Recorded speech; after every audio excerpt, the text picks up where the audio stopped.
post-game handshake.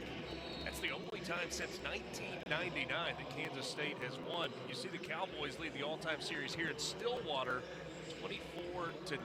8 of the last 9 in this building belong to Oklahoma State. It's crazy when teams get in your head, but that's one of those situations. J.B. Price on the return for Kansas State. He'll get it just across the 25-yard line. And you looked at if you look at the rest of the year for Kansas State, what they have to do, they've got Utah at Utah, and then Colorado, who's been struggling. But you want to get this win if you're them, because it gives you a good opportunity to do what you can against Utah on the road. But then you don't want to have it to be you have to win the last 2 if you're K-State. Avery Johnson in the offense back out for the second time today, a 3-and-out. They'll start things on the ground here with Joe Jackson. Jackson to the outside, out to the 35. That's good for 10 yards. And a first down for the Wildcats as Eric Fletcher, redshirt freshman from Fort Myers, Florida, makes the tackle. Wide zone, and you're able to find that crease on the outside. Joe Jackson, they want him to have a big game. Linemen locked up on those defensive linemen, and then you just find a way and find the crease. That was a nice run. Braden Lofton, the tight end, that's kind of lined up in that H-back spot. He comes and gets the kick-out block, but Avery Johnson held on to the football and paid for it. Everybody was full. Even myself, Parker Robinson's coming off the edge. You called it. Lofton is coming over the block, but man, Robinson, 2 big plays early. Look, and Avery Johnson probably should have let that ball go, but Parker Robinson was on a run blitz and says, I'm here. I'm not going to let him get anywhere. And if he hands it off, that's an effective enough block. But with the quarterback still got the football, different story. How about the former walk-on Parker Robertson with the big sack there? Now a completion to Garrett Oakley. That's his 31st catch of the year. Because of the lost yardage, it's going to bring up 3rd down and long. Hey, Robertson is playing his tail off already. He's just showing up all over the place. And that's what they need out of the secondary. This secondary has not played well. When you watch them on tape, there's guys that aren't in position where they need to be. They're not doing certain things. But when you got a guy like Parker Robinson showing you early on, this should get that secondary going. Robertson, a 5th-year senior out of Dallas Christian in Rockwall, Texas. Pressure, Avery Johnson bounces this one. He's going to be short of the first down mark. Anyway, it's some early momentum for the Cowboys. What they did there in particular, too, was force Avery Johnson to scramble. And then when he scrambles, there's nowhere for him to throw the football. And they also have spies on him, doing a nice job. Look at 5. You're going to see 5 trying to look him up. Right there, Brian McCoy. So if he sees him take off, he says, I'm going to be there in that B gap to make sure you can't outrun me here, and there's nowhere for Avery Johnson to go. So after the initial first down on the run play, lost yardage the rest of the drive. Gavin Freeman will take this one at the 18, trying to make a couple of guys miss. He does, and scrambles his way back to about the 20-yard line. Oklahoma State with a 3-0 lead at home at Boone Pickens Stadium in Stillwater.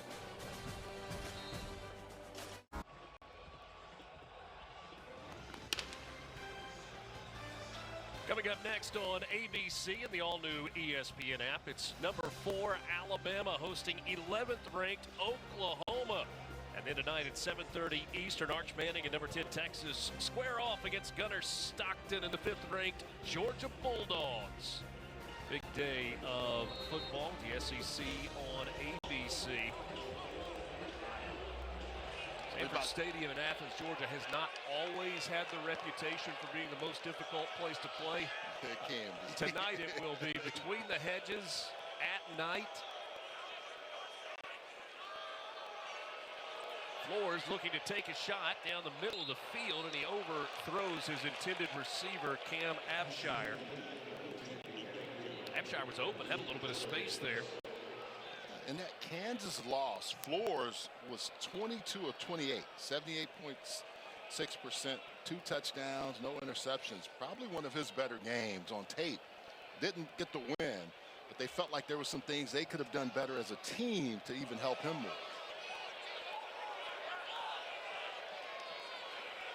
Second and 10 after the incompletion. There's a catch and a good open field tackle. Abshire brought down. A flag comes in at the end. That was Fortenberry that brought Abshire down. Check the marker. Big 12 officiating crew. Kevin Boitman is our referee today.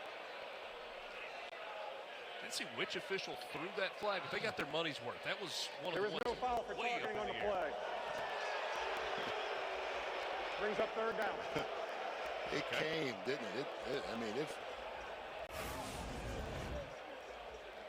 this is what they were looking at the end. So the previous play is under review for potential targeting. They don't call targeting on the field, but the replay officials are going to take a look at this one. Wesley Fair, number 18, coming in late after Fortenberry already has him down.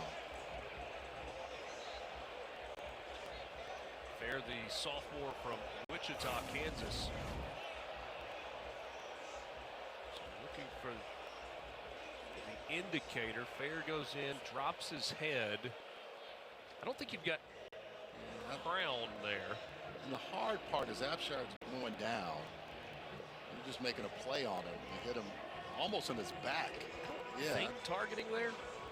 That doesn't look like the letter of the law from a targeting standpoint. You do have the forcible contact to the head or neck area that's a piece of that.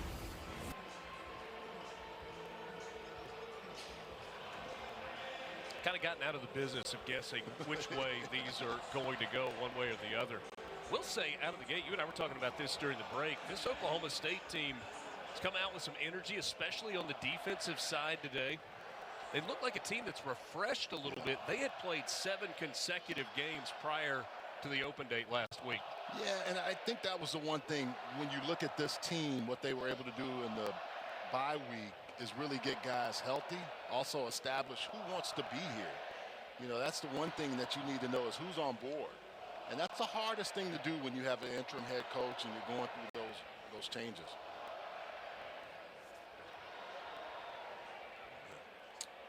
So here's Kevin Boitman, After our further referee. review, the ruling in the field of no targeting is upheld.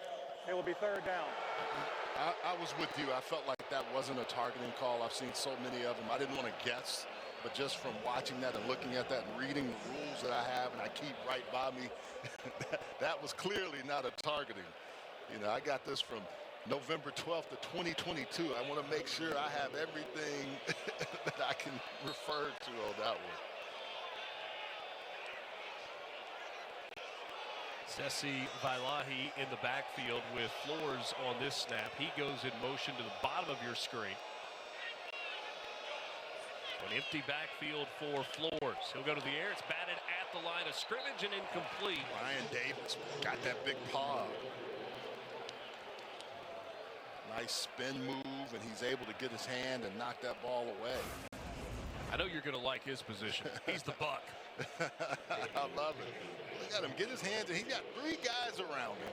And Ryan Davis had a nice spin move. He was injured earlier this year, playing a lot better. Look at that, 52 getting that hand up.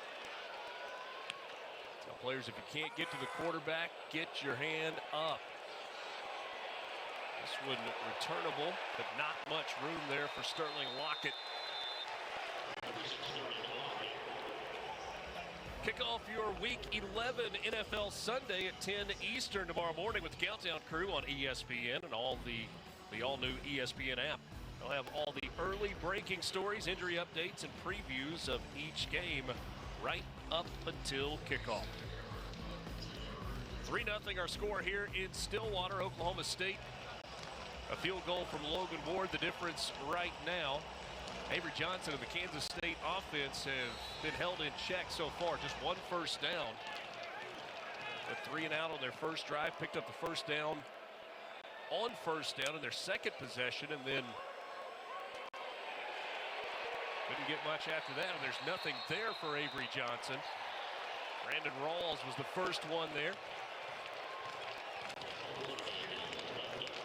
That's actually not Avery Johnson in the game at quarterback right now. That's Blake Barnett, the redshirt freshman from Erie, Colorado. They're using a dual quarterback setup. Interesting.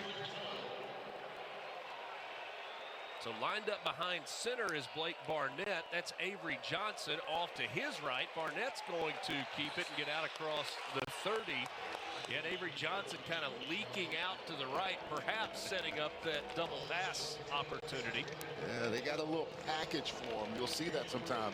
I also have to say much kudos to Clint Bowen, former offensive analyst, has been a former DC, but he's taking over the defensive coordinator position, and he has done a really nice job of simplifying this defense, allowing those guys to play fast and free.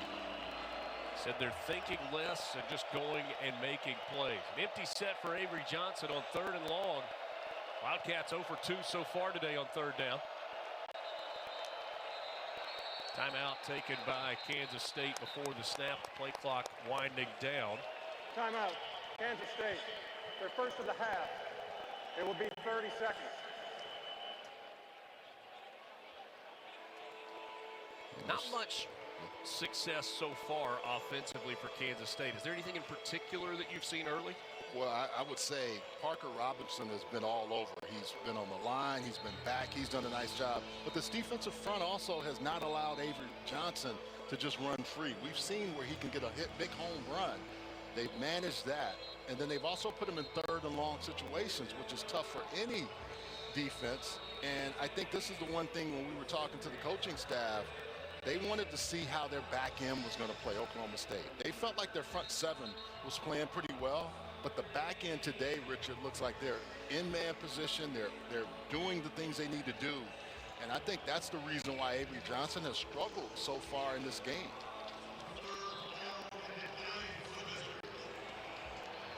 Couple of tackles for loss, a sack in the game already. Brian Rawls leading the way with 3 tackles for the Oklahoma State defense.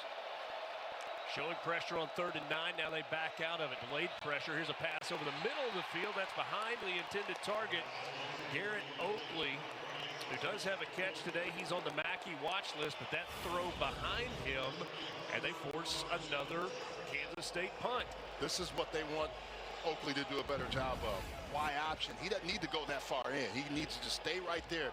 Avery Johnson will hit him away from the defense, and that's a 1st down.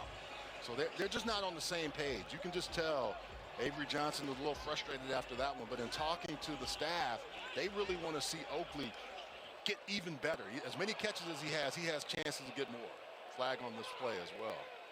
This ball hits and it rolls, and Kansas State going to down it right at the 15-yard line. We'll check the penalty marker back at the line of scrimmage. As it stands, a 53-yard punt with no return. That's a couple of 50-plus yard punts today for McLennan. Outside, number 14 on the defense.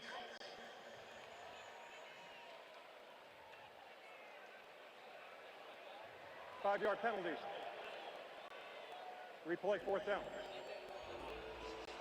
Such a good kick, you almost wonder.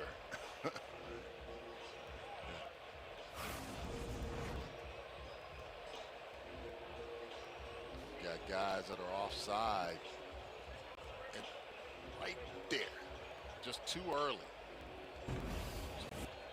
But Landon Cleveland, who headed into the neutral zone, and because of that punt all the way down to the 16-yard line, Doug Meacham elects to make Kansas State punt this one again. Kansas State is elected to decline the penalty to be 1st down. Beg your pardon. Flip that around. It was offsides on Oklahoma State, and Chris Kleiman says, no, we're not going to punt it again. We'll go to the 15-yard line. Let's take a look around the CFP landscape as we count down to the CFP National Championship, brought to you by AT&T.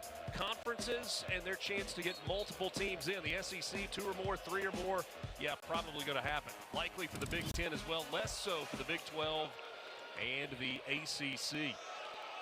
Heard people talking about that potential doomsday scenario for the ACC. Now there's a late flag here.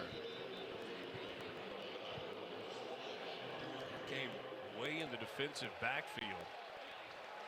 Personal foul, face mask, number 29, defense. 15-yard penalty, first down. Nigel Thomas called for the face mask, and so that'll get Oklahoma State out of a hole. Starting to see some frustration from Kansas State, a team that scores 33.3 points per game in conference play. Struggling so far, and their defense has played pretty well, but they're going to have to against this Oklahoma State offense, which is starting to get some encouragement and confidence.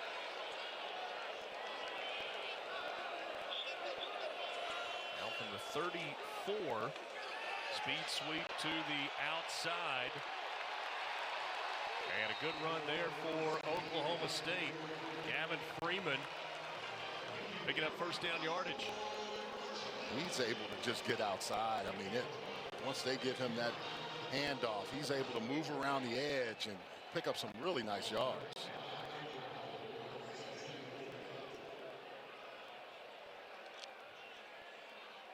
Got a Kansas State defense that wants to limit explosive plays and third down percentages, but this Oklahoma State team is just attacking them.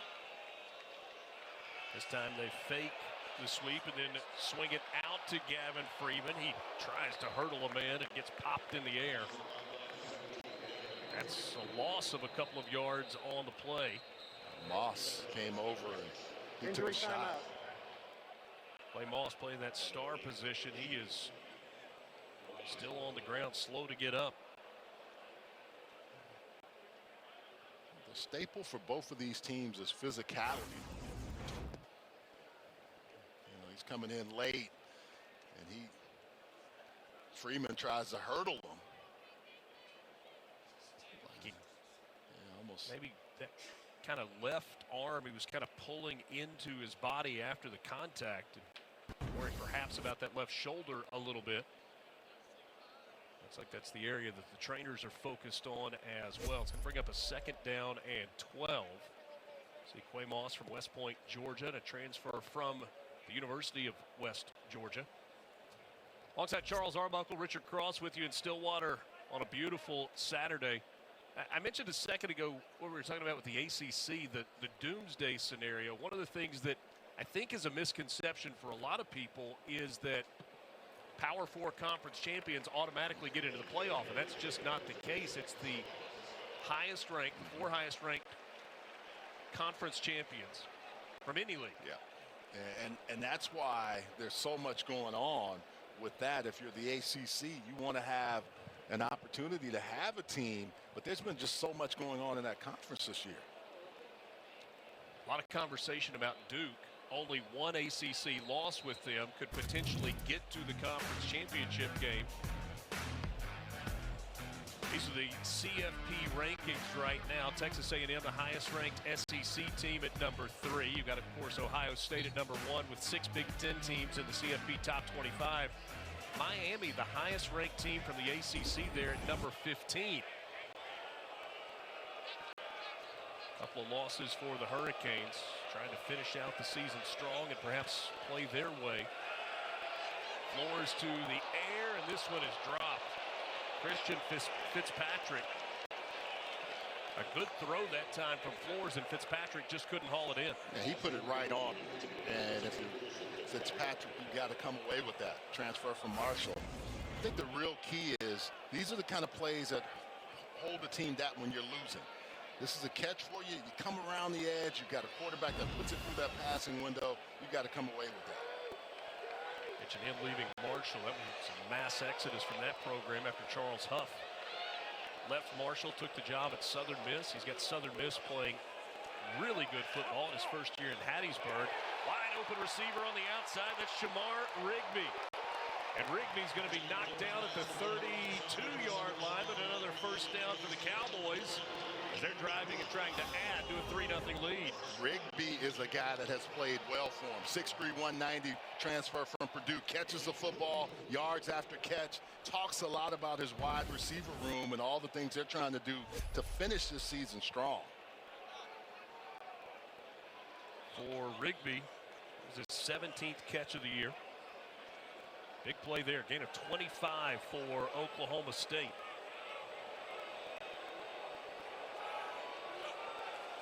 Flores with an empty backfield, throws this one backwards, looking for the double pass. They come back to Flores, and that's covered well. Kansas State stayed at home. Jordan Allen with the tackle. The first man there was Travis Bates. Bates did a nice job of staying home. You know the ball's going to come back. You see something fishy. All those people in position. Watch 39. He doesn't make the tackle, but he's the first one there to ensure that Jordan Allen can clean up the trash.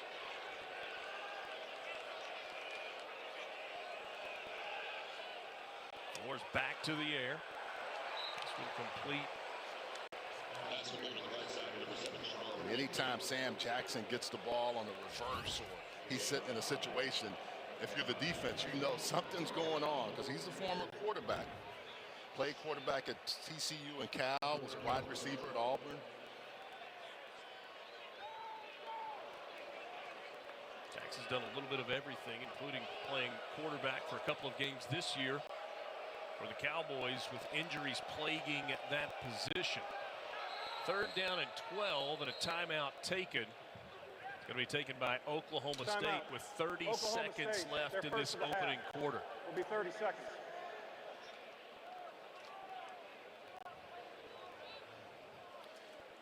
Got a team in Kansas State trying to get bowl eligibility, but man, this Oklahoma State team says, look, I don't care what you got. We're out here to play. Doug Meacham talked about that quite a bit, too. Yeah, and he talked about the challenge that this team has. Obviously, for a long time, they've known that there's going to be a coaching change here after Mike Gundy was let go. And so you've got a roster full of players trying to figure out where they're going to be. And at times, players taking visits to potential schools, but then coming back and playing on the weekends. And Doug Meacham said, I don't like it, but I do appreciate the guys that are sticking with us and they're showing up on game day and playing with everything they've got every week. It's a new college football. And it is. I think he said, look, we just got to accept what it is and have guys ready to play when they get here. 3rd and 12 on the ground. Down inside the 30. That's Vailahi on the carry. That's probably going to be the last play of this opening quarter. Oklahoma State has 4th down coming up. They've already kicked a field goal. Logan Ward good from 47 yards earlier today.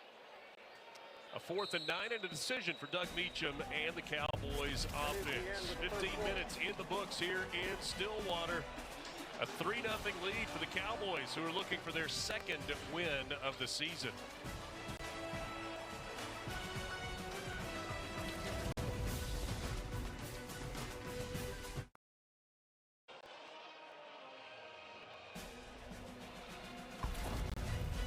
You're watching the Big 12 Conference on ESPN. Gorgeous Saturday in Stillwater, Oklahoma. Logan Ward on to try a 47-yard field goal for the 2nd time today. And so early in the first quarter gave the Cowboys a 3-0 lead. This from the middle of the field, and that is center cut right down the gut, and it's 6-0. Logan Ward with his 2nd field goal make of the day. This offense has done what it can do, getting them in position, being able to kick 2 field goals. So for Kansas State, good news, bad news, right? The bad news is you really haven't done anything offensively. The good news is you've held Oklahoma State to a pair of field goals. We're thinking the same thing. I think if you're Kansas State, that's what you tell your team. You now figure out how to get this thing going. Chris Klieman said it best. One of the last things he said, we have to win the line of scrimmage. Right now, that's not happening. So that goes to show you, what can your O-line do and what can your D-line do in getting Avery Johnson back on track. Worth noting for the Oklahoma State defense, held an opponent scoreless in the first quarter for the first time this season. You know, it was just interesting talking to all of their staff, in particular Doug Meacham, about how that 7th game stretch, it's like they saw no light at the end of the tunnel. And when we talked to Kansas State, they're having 3 byes this year because of that early season game against Iowa State and how that's impacted Iowa State and them at this point in the season. Bryce Nornberg will field this one, returnable from the 5-yard line. He's got good speed in the open field, but there's not much room, and he's knocked down short of the 25. Fair catch would have taken it out to the 25. So now Kansas State's offense seeing if in the second quarter they can get a little something going. K-State doesn't want to see that drive chart. I mean, 2 yards, 7 yards, 1 yard. That's 10 yards in 3 drives. That's not math. good. Yeah, hey, my UCLA math even knows that ain't good. Avery Johnson, the junior quarterback, played sparingly as a freshman, but ended up being the MVP of the Pop-Tarts Bowl. In fact, he is the 2-time MVP of the Pop-Tarts Bowl. That pass incomplete. He just doesn't look comfortable, Richard. I mean, every time I've watched him throw in the last 3 drives, it's either too far inside. Even that first early slant, when the receiver was open, he held the ball long, but everything has just been off. There's nowhere in the catch radius, and that's as good an effort as you're going to get from Jerron Tibbs, who was out early on the jugs machine. I mean, he was snagging balls on the jugs early on. Johnson, one of just 4 quarterbacks in the country with 16 or more touchdowns through the air and 7 or more rushing touchdowns. He picks up good yardage there out close to the 30-yard line. Raymond Gay ran him out of bounds. That speed, anytime you can get him one-on-one and get him outside, Raymond Gay tries to cut that angle, but he's still able to pick up 7 yards. And that's a little different look from Avery Johnson, because more times than not, when you see him take off, it's more up the middle on a straight line. I think they made that adjustment, though, because Oklahoma State had been taking those away, and they're trying to get him out on the edge. Much set, tight to the line. Quick pass. That's a first down and more for Jace Brown. Brown all the way out to the 45-yard line. Gain of 18 on the play. And a nice, easy throw and catch by those two. Remember how we were talking about he wasn't really on point? This is on point. And then you give it to a guy that's got disability. Boom, I'm by you. Okay, I know you're there. I got you. Oh, Parker, you're going to come over, hit me late, man. I'm going to get you next time. First third down conversion and the biggest gain of the day for Kansas State on that play. Now a handoff to Antonio Martin and a burst up the middle. And it looks like they have now said we're going to run a little bit of this tempo and get after this defensive line and attack. Antonio Martin, a really nice carry there. Only 6 on the year, but a 10-yard run. And he has 19 yards on the season. Leave him in the game. Give it to him again.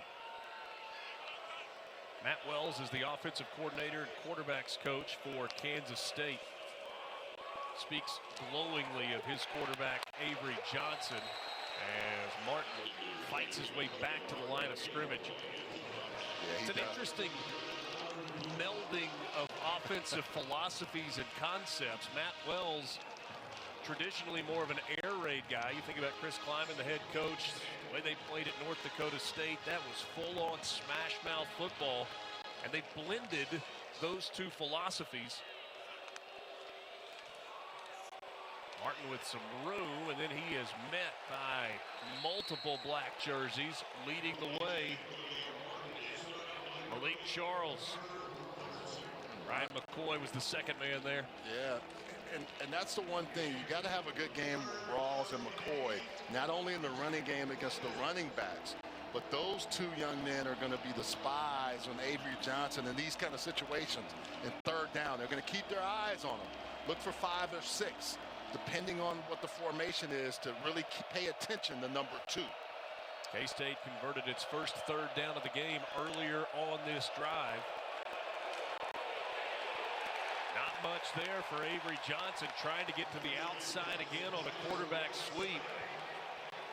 And there was nowhere for him to go. This Oklahoma State defense has done a nice job of just being in position.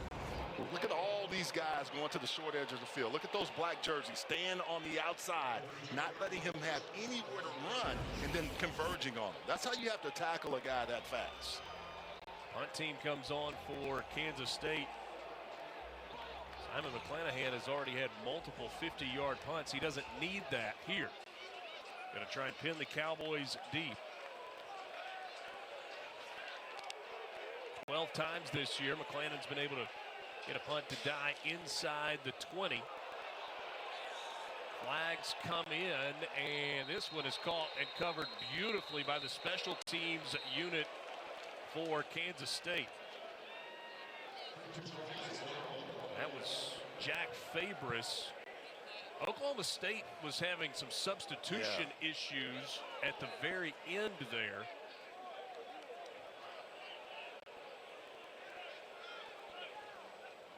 There's a lot going on that play. Looked like they only had 10 on the field and then ran one on late. Yeah.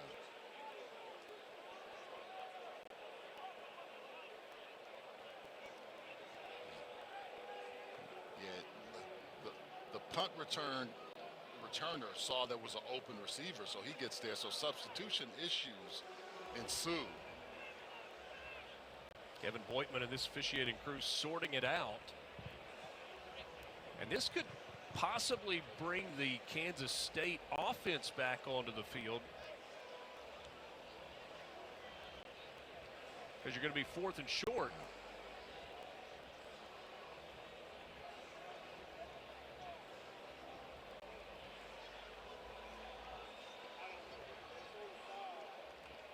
Here we go.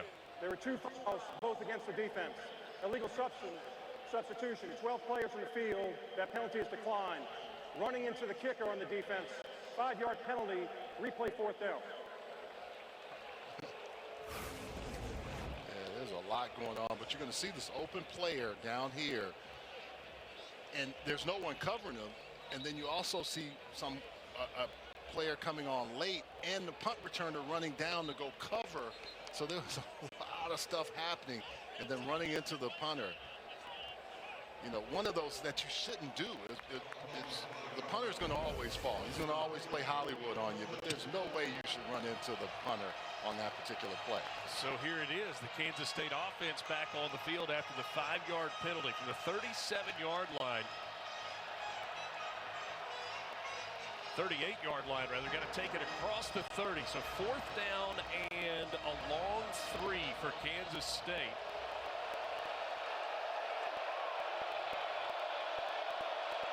Oakley in motion. Now he sets. Flag comes in. The pass is complete. For now, that is enough for the 1st down. Deron Tibbs catching the slant, but we'll check the marker.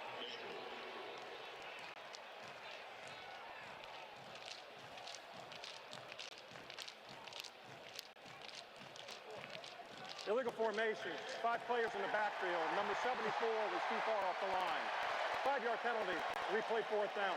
Offensive linemen have to make sure they're on the line of scrimmage, and they're trying to get in position to make sure they have a block. I think it was the right tackle, Terrence Enos. Yeah, watch Enos, 74. You're always trying to get in position, but you got to make sure you are on that line of scrimmage. Yeah, where his feet were a full 2 yards behind where the ball was lined up. So we will punt again. McClannon, end over end, fair catch called for, made it the 11, and another flag comes in over on the Oklahoma State sideline. We'll get some plays in between these flags.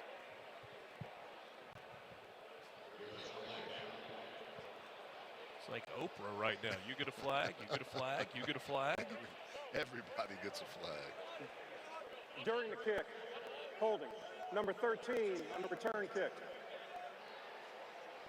Half the distance to the goal line from the end of the kick.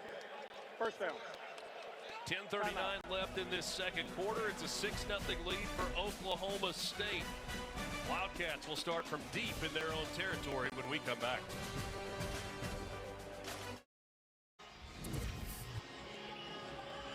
Six 0 our score. Oklahoma State with a lead at home over Kansas State. A building that has been difficult for the Wildcats. Just one win here in the last 26 years. Here's Flores. He takes off, finds a little bit of room, and turns that into a positive play with the pocket collapsing around him. Flores has been surprisingly effective running the football today. Picked up 11 there. Yeah, I mean, he sees that he doesn't have anybody there. He knows his man. He's got blockers up front. And he's being decisive. And when you do that as a runner, you give yourself a chance. You saw Asa Newsome there, kind of got his hands around his ankles, but couldn't bring Flores down. Now on the ground, a first down carry out to about the 24. Rex Van Wyn on the tackle. Let's also remember, Austin Romaine is not in the game. He had been a key contributor for this linebacking crew, so we're seeing a lot of different young players. Desmond Purnell is one of their key guys, but you just call Rex Van Wyn, Asa Newsome, Gabe Powers. You're seeing a lot of different players play in place of Austin Romaine. Romaine, the junior from Hillsboro, Missouri. He was averaging 7 tackles a game, on the watch list for the Nagurski, the Butkus, and the Bednarik Award. So a big loss for the Kansas State defense not having him on the field. Trying to get it to the outside. Fields with some room. And he's going to be run out at the 31-yard line. Well, you show one way and go the other. There's Romaine there. I know he wants to be in the game. He's going to be coaching, like you said, Richard, 7 tackles a game. He was really starting to come on the last few weeks as well. Playing with the club and just still being disruptive. Had an interception last week before they decided to put him on the shelf for the season. Ilahi back into the game at running back. He releases out of the backfield, and Flores has his arm hit, and it's intercepted. Zayshawn Rich with the interception. Flores was looking to take a deep shot there, had his arm hit, and the ball just fluttered up into the middle of the field. Ryan Davis coming off the edge gets to him, so 25 Rich better go thank Ryan Davis. Davis is able to get there and just disrupt Zane Flores. And that's something that this Kansas State defense has done so well. They forced only 3 turnovers in the first 3 games of the year. That's number 17 in the last 7 games. They are plus 20 in takeaways for the season.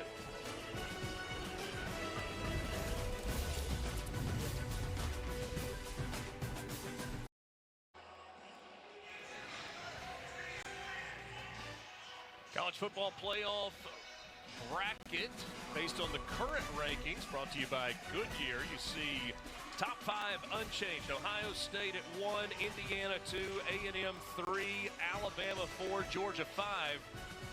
After their win last week over BYU, you saw Texas Tech jump over Ole Miss to number 6. Best starting field position of the game for Kansas State. They're on the plus side of the 50. Avery Johnson, plenty of time, and now he dumps it off at the last second. That's Joe Jackson, who was the safety valve. And look at how he can impact you. He just fakes it real quick and then able to get it out to Joe Jackson. You see, with that interception from Kansas State, they get to 20 forced turnovers this season. That's tied for 4th in the country. Jackson down to the 39.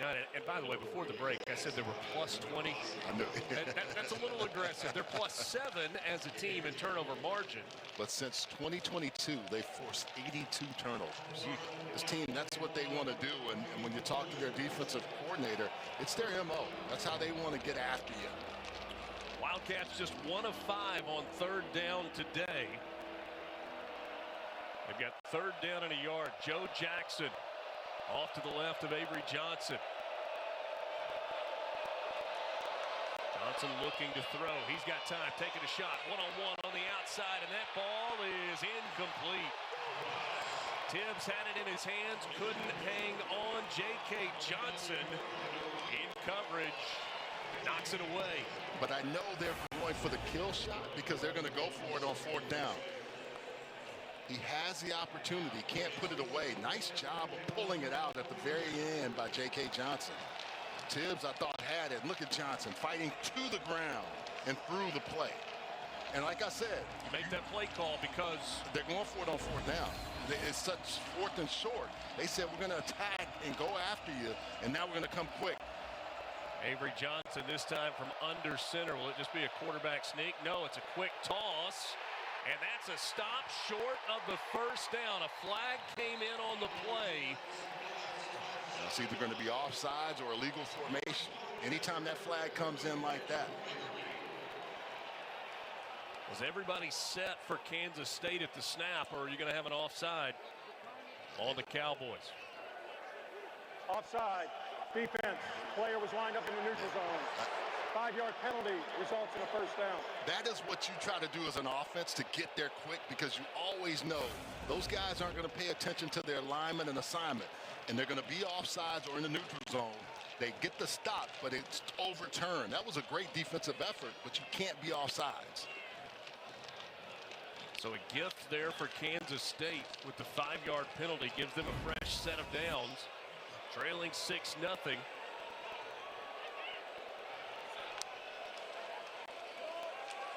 Avery Johnson pulls it, throws the slant. Jace Brown into the end zone. Touchdown, K-State.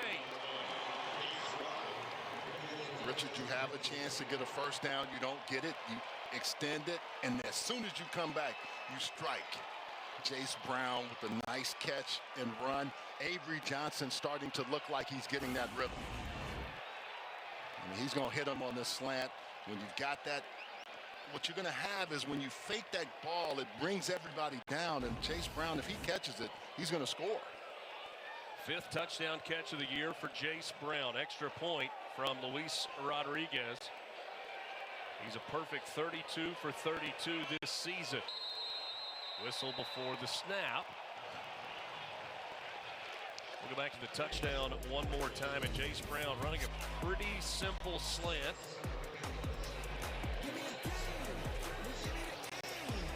Takes it into the end zone, and Kansas State with their first lead of the ball game.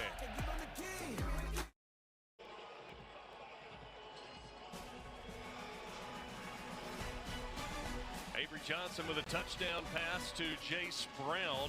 17th touchdown toss of the year for Johnson. 5th reception, scoring reception for Jace Brown. And we've got a new game with Kansas State now in front, 7-6. A couple of first quarter field goals. One in the first quarter, one on the first play of the second quarter for Oklahoma State. Charles, let's go back to the touchdown. Yeah, you got 2 defenders, and you also have a guy that's really good and effective on this play fake. Watch Avery Johnson. When he pulls it right there, you're going to see that middle defender come, and then Jace Brown is going to get right behind him. That vacates that area, and look, right there, the throw is, and he's too far up. He can't come back, but Avery Johnson knows, I've got you. And that's the beauty of that, because he can see him. Play action pass used to be you would turn your back and you couldn't see the defender. Now with the way we do RPO and zone read, you see those guys and you know where the area is. Rodney Fields in the backfield with Zane Flores. Hand off to Fields, and he's going to burst up the middle. Good first down run. That'll be a gain of 9. He's starting to get healthy too. That was the one thing they said about Rodney Fields. Being able to be healthy in this offense and helping Zane Flores in this offense be productive. He's averaging better than 5 yards per carry, but only 1 rushing touchdown this season for Rodney Fields Jr.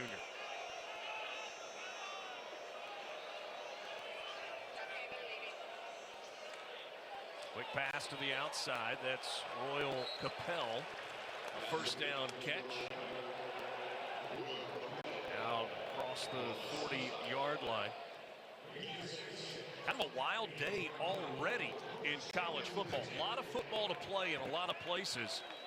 South Carolina 3-6 on the year, 1 win in the SEC with a 20-3 lead over undefeated third-ranked Texas A&M in College Station. It always seems like in November you're going to see these crazy kind of games, and we're getting it today. Flores flushed, flips it complete. Fields breaks a tackle. BJ Payne ultimately brought him down. Not just College Station, though. How about Annapolis, Maryland, where Navy has a 24-9 lead over South Florida?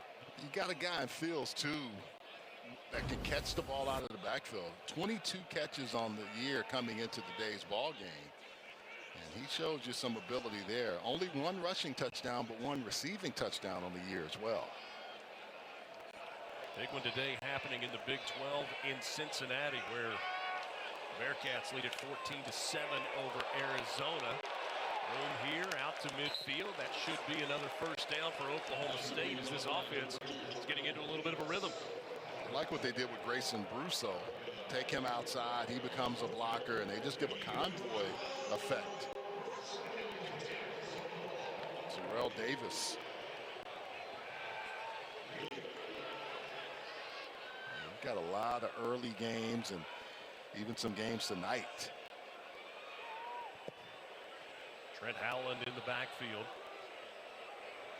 First down from midfield for Oklahoma State. A couple of field goals so far for the Cowboys. This is Fields in another big hole. Just rips one off for his average on the season, just a hair over 5 yards, and a very manageable second down. They are gashing the interior on this defensive line on this drive, and it's just been Fields. It's been the Fields show. Holland with also a little bit of to add into it as well, but both of these guys have run the ball effectively. I should correct myself. That was Trent Howland on that last carry, the 5-yard gain. Howland again. He's close to the first down marker. Gunnar Maldonado with the tackle, the free safety coming up and making the stop. I didn't think he was going to get many yards because he had his offensive lineman on that counter coming out in front of him, but he got there and just scored it through. Line of scrimmage game, this defensive line has to figure out. And if you're Oklahoma State, you just keep leaning on those guys, making sure you give ample time to the running back or the quarterback. Third down and a yard. Feels like, if necessary, 2-down territory here for Oklahoma State. Howland fights his way across the 40. That'll move the chains and bring up a fresh set of downs.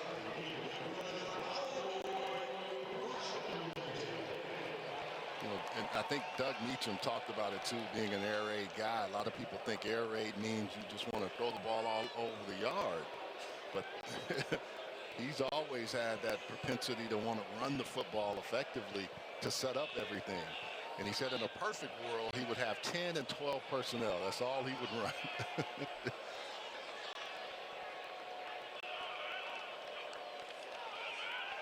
Floors flips it out. Safety valve incomplete. Yeah. Trying to get that one to Fields. Good pressure up the middle that time for Kansas State. Kansas State said, okay, enough of this. We've seen you kind of march down the field on us, and we're going to start dialing up a little bit. Floors can never get comfortable in that position. 10 first-half first downs for Oklahoma State. They are doubling up the Wildcats. But they have to put points on the board, and I think they know that, and K-State knows it as well.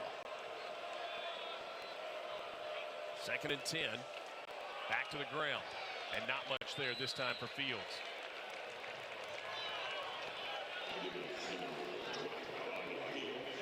Talked a lot about these young linebackers having to step up and make plays. Desmond Purnell is he was out for a few plays. He's back in. He's basically the green dot, the guy that has the signals and communicates everything to his front. Purnell had huge moments against TCU earlier this year on back-to-back plays. He had a sack and then followed it up with a pick six. Only player in college football that has pulled off that combination this year. 2-minute timeout. 2-minute timeout. 7-6. Kansas State in front of Oklahoma State. December 6th, just a few weeks from now, champion will be crowned in the Big 12. Now, was that a race or was that bumper car? I was trying to figure it out myself. Third down and a 9 here. 3rd and 9 for Oklahoma State. In the air, and it's incomplete. Pass was off the mark.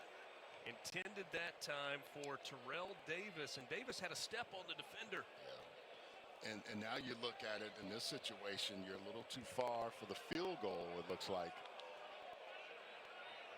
Maybe they trust Logan here. He did say he could. All at the 37. Make this about a 55-yard field goal try. wind at his back. The long this season for Logan is 49. It's not as windy as it can be in this building also. Trying to put Oklahoma State back in front. Officially a 54-yard attempt, and it is short. No good. Didn't quite have the leg from 54. Surprised Kansas State didn't put somebody back as a returner, because that was a little bit long for him. You know, they said 35-yard line when we talked to him. I guess they went a little bit longer because it's not as windy today. Yeah, he gets it down, kicks up, just not enough. But now you give K-State a short field. He's probably made that, but look how close. It's like my golf swing. I'm thinking I'm getting there and it's all in the sand, and I'm thinking I hit the green. Kansas State, 2 timeouts remaining. Plenty of time. You see the numbers for Avery Johnson. He's got the touchdown pass to Jace Brown. Wildcats trying to give themselves a little bit of breathing room with a 2-minute drill before the half. Avery Johnson keeps it and might have gotten a yard there. Gets out of bounds, which will stop the clock with 1:45 until the half. How many times this week have guys heard, don't let 2 get outside? Don't let number 2 get outside. You can see the last couple of drives, they've done a lot better than the first 3 drives. But it's been because of some of the things they've been able to do with the running game and also Avery Johnson. They needed to be better than 10 plays for 10 yards on 3 drives. Joe Jackson tries to bounce it to the outside, and a good open field tackle. Parker Robertson, just call his name all day. I mean, he's going to end up with 11 or 12 the way he's playing right now. He's flying to the football. He's got 6 total tackles, 1 TFL, 1 breakup. Parker Robertson had no offers out of high school. Walked on here at Oklahoma State, and he has been a star in the first half today. 3rd and 8. Clock running, closing in on a minute left in this opening half. Johnson steps up, lofts it over the middle, and it's Jace Brown hauling it in. That draws a roar from the Kansas State contingent in purple across the way. Jace Brown is a little shaken up, but man, that was a nice strike by Avery Johnson. Stepped up in the pocket, didn't panic, and just got it to his receiver. Gain of 30 on the pass play. He averages 16.6 yards per catch. He's got a couple today well over that mark. Quick pass. That's the tight end with a strong run. Garrett Oakley after the catch down to the 20-yard line. I love how they use the Y option with Garrett Oakley, and he just gets open and uses that body to body people up and catch the ball. Kansas State. 34 seconds until the half, and Kansas State uses one of its remaining 2 timeouts. You got an Avery Johnson who seems to be getting more and more comfortable. And this to how he steps up, sees his receiver, goes to him. Nice jab, grab by Jace Brown. And then you're going to see the big tight end, Garrett Oakley, just finding that open area. And Y option, you don't want to run into things. You want to see the quarterback and he can see you, and he gets that ball right to him. You perked up on our visit with Kansas State coaches the other day when you started talking about Y option. You loved that as a former tight end. Yeah, I made my living on it. I mean, you know, Troy Aikman and I for 2 years, we were simpatico because I knew where to go and where he was going to put the ball. And if you get that comfortable with your quarterback like Avery Johnson is with Garrett Oakley, you're always going to be open, no matter what the defense does. You ask about Matt Wells about Garrett Oakley's progression and continuing to get better. That's where he said more awareness, more precision with that particular route. Avery Johnson, a wheel route toward the end zone, and it's incomplete. Because as many options as you have on that, you have to be accurate, and your quarterback needs to know where you're going to be. And that's really the key in any kind of Y option, Z option, X, whoever's the option guy, you can get open. But if your quarterback doesn't feel what you're going to do, it makes it a tough situation for you. Clock stopped on the incomplete pass with 30 seconds until the half. Kansas State looking for a touchdown. leading 7-6, trying to make it consecutive drives with touchdowns. One-on-one on the outside to the end zone, incomplete, went to Tibbs again, trying to pick on Kenneth Harris, and so far, Kenneth Harris has been up to the task. That was the same exact play. They tried it again. Kenneth Harris, 23, is just there with them. Throws the ball, gives him a chance, but pretty good accuracy on that throw from Avery Johnson. It was. The first one was a little off, but that second one, he said, okay, I'm going to just drop this in the bucket. Tibbs couldn't quite get to it.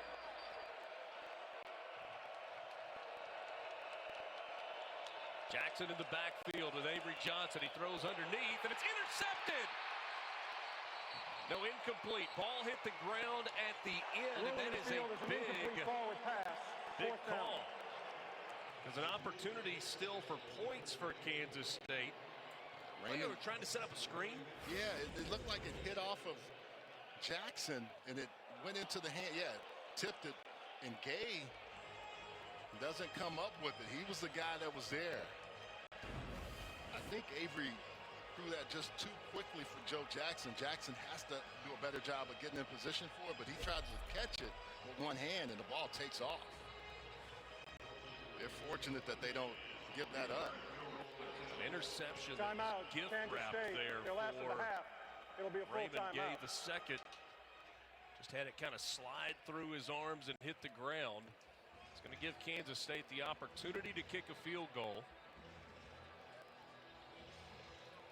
Here's our Week 11 Monday Night Football matchup. It's Dak Prescott, CeeDee Lamb of the Cowboys taking on Geno Smith, Ashton Jeanty, and the Las Vegas Raiders. It's 8 Eastern on ABC, ESPN, ESPN Deportes, and the all-new ESPN app.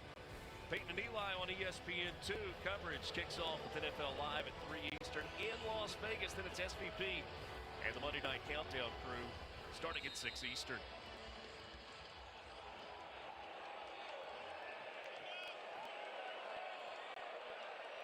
A 38-yard field goal attempt for Luis Rodriguez. And it's no good. Rodriguez was 10 of 11 on the year, and he just missed that one.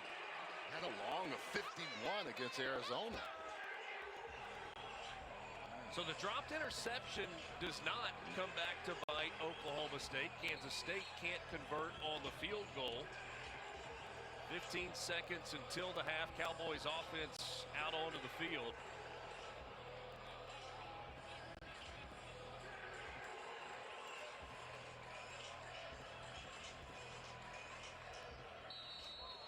Kansas State will get the ball to start the second half. They won the toss and deferred. So if Oklahoma State tries something here, Moore's looking to throw, and he completes it.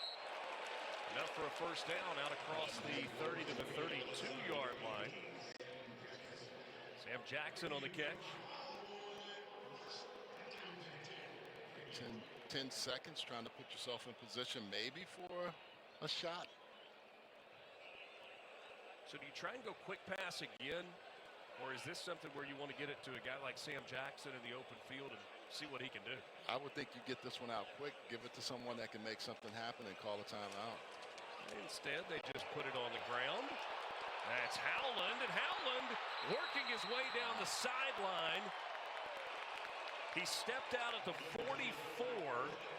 There is 2 seconds left on the clock, and so now Oklahoma State will have a shot toward the end zone. They caught Kansas State sleeping on that play. That's one where you think he's just going to hand it off. They're going to make a catch. They make a tackle. And right there goes out of bounds. 24-yard gain on the carry that time for Trent Howland.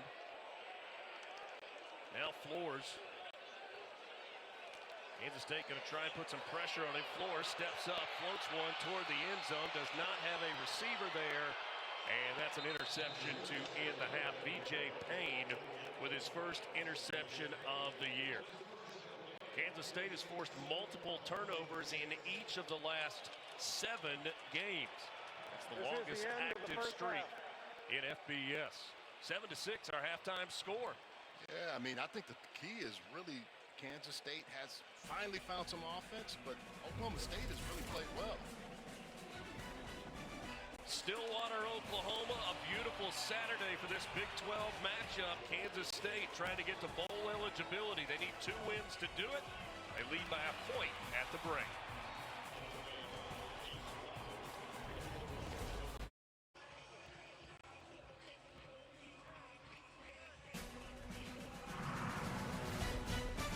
Welcome back to the All-State Saturday kickoff.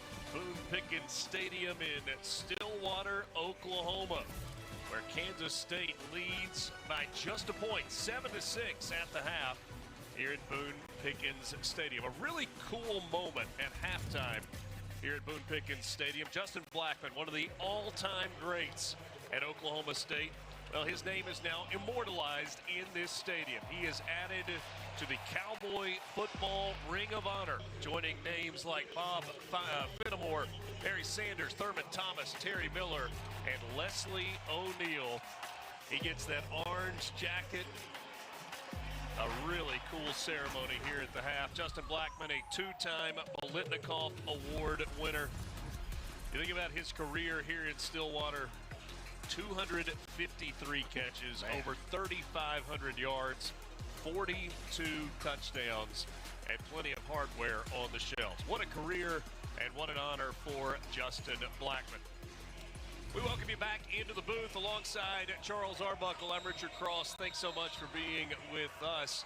Cool moment for Justin Blackmon and Cowboys football. Yeah, very much so. I mean, when I look here, this is the first place I ever came as a high school player to camp, and it was because Thurman Thomas was 2 years older than me. He went to Willow Ridge, so it was awesome to see not only his name, Leslie O'Neal, but now Justin Blackmon in that Ring of Honor. All right, this game today, 7-6, 1-point game at the half. Kansas State in front. They get the ball to start the second half. Yeah, K-State has to figure out how to keep that momentum they had in the end of the first half. I think if they can do that, Avery Johnson looked so much more comfortable, but they've got to really establish consistency now and make that happen even more so. 113 rushing yards in the first half for Oklahoma State. Trent Howland, Rodney Fields, Flores all getting into the action, running the football. That was the one thing they wanted to do today, is run the football effectively. Only had been at 126 yards per game, or 126.9, and they're already really close to that mark. Shirts off, twirling them above your head has become a thing here in Stillwater. Well, you're reminded of the value of touchdowns versus field goals. Oklahoma State with a couple of scoring drives, a pair of 47-yard field goals from Logan Ward, but that one touchdown for for Kansas State has given them the lead, and now they get the ball to start this second half. Any adjustments you expect from K-State offensively? Yeah, I think they'll go back to what they were doing well as far as running the football, and then also making sure that they can get Avery Johnson unleashed. He hadn't run the football as much as they want him to, and I think this Oklahoma State team has done a nice job of spying him and pushing him to where he doesn't want to go. 4 carries for 2 yards for Avery Johnson. As we told you just a couple of weeks ago, became the 3rd Kansas State quarterback all time with 5,000 yards passing and 1,000 yards rushing. And he did it faster than anybody else. Yeah, the other thing too, Richard, is staying in 3rd and short. You know, that 3rd and long early on in this game was a really big issue for K-State, and they have to figure out a way to get this now to 2nd and 3rd and short, and put themselves in position to convert those 3rd downs. Johnson surveying the field, and it's incomplete through the hands of Garrett Oakley. Do not see many drops by Oakley. I was just getting ready to say the same thing. I mean, when you watch him on tape, he is always secure with the football. Avery Johnson did a nice job of looking one way outside and then coming back to him, which opened up the middle of the field. And Oakley wants that one back. He knows he should have had that. Kansas State 2 of 8 on 3rd down in the game today. An empty backfield as So Jackson exits to the bottom of your screen. Pressure coming back over the middle, and it's intercepted. Parker Robertson, what a game he's had, and continues to have a turnover. Cardinal sin there for Avery Johnson, late and back over the middle. They flushed him out and then forced him to throw against his body. Parker Robinson with his second interception on the season. But that's the thing they want to give him, a lot of different looks and cloud his vision post and pre-snap. Can't make this throw. And Parker Robinson is running with Oakley right there. He sees that ball and he attacks it. You're throwing off your back foot and you're throwing into the middle. That's a tough, tough area. But Parker Robinson says, hey, give me that. I'll take that. So a golden opportunity for Oklahoma State. Best starting field position of the game for the Cowboys. Deep in Kansas State territory. Floors to the air. Rel Davis on the catch. Making men miss. Breaking ankles out there. You want to have sudden change offense when you get a turnover like that. Terrell Davis just shows you how he can give you that sudden change. They honor Justin Blackman, and all these receivers now want to play a part in that. 23 yards on the pitch and catch. Again, 113 rushing yards in the first half for Oklahoma State. Rodney Fields Jr. is in the backfield, the redshirt freshman from Wright City, Oklahoma. He now moves off the left hip of Floors. Floors going to run the option. He'll pitch it out to Fields, and that is defended perfectly. Gunnar Maldonado there to make the tackle. That was outstanding defense by K-State. Looked like they wanted to come and do a shovel pass underneath and then go to the option, but whatever it was covered completely by this K-State defense.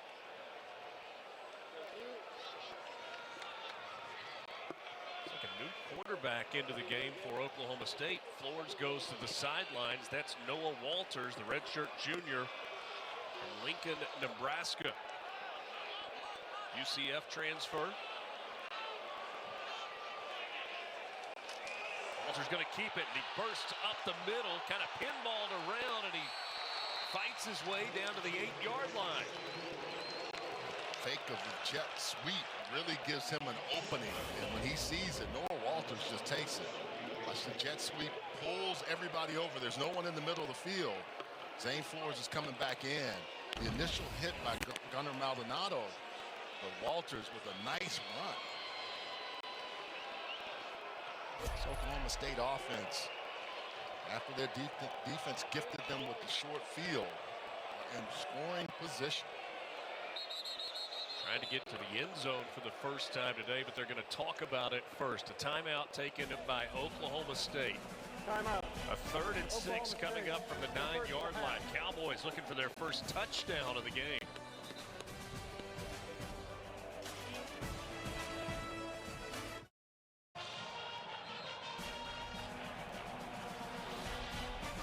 A 1-point game. Turnover on the opening drive by Kansas State here in the second half. An interception from Parker Robertson, and now a 3rd down and 6 for the Cowboys from inside the 10-yard line, looking for their first touchdown of the game. Zane Floors looking to throw, has it knocked out of his hand from behind. Is it an incomplete pass or a fumble? There's no signal for incomplete pass. It was Cody Stufflebean who knocked it out of Floors' hand, and it is ruled indeed a fumble and a recovery by the Wildcats. Wow, we saw this from Ryan Davis in the first half, and then Cody Stufflebean. Nice shot. Watch 47 on the edge, just getting around there and just knocking the ball out. Now you have one of the tight ends out today, but Grayson Brusso is blocking him, and that's a mismatch for Cody Stufflebean. Nice job of knocking the ball away and getting Kansas State the ball right back. They have a Oklahoma State Cowboy in the vicinity, but he can't come up with the football. This defense is, when they've needed it, they've kind of shown up.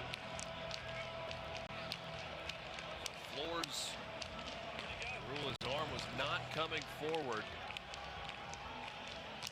Officials waiting to see if this is going to be reviewed farther. further. The ruling in the field of a fumble recovered by the defense is under further review. If it stands, that is the third forced turnover in the game by a Kansas State team that has made a living doing that over the last 7 games. They got a gift at the end of the half, but those two by Ryan Davis and potentially by Stillwater.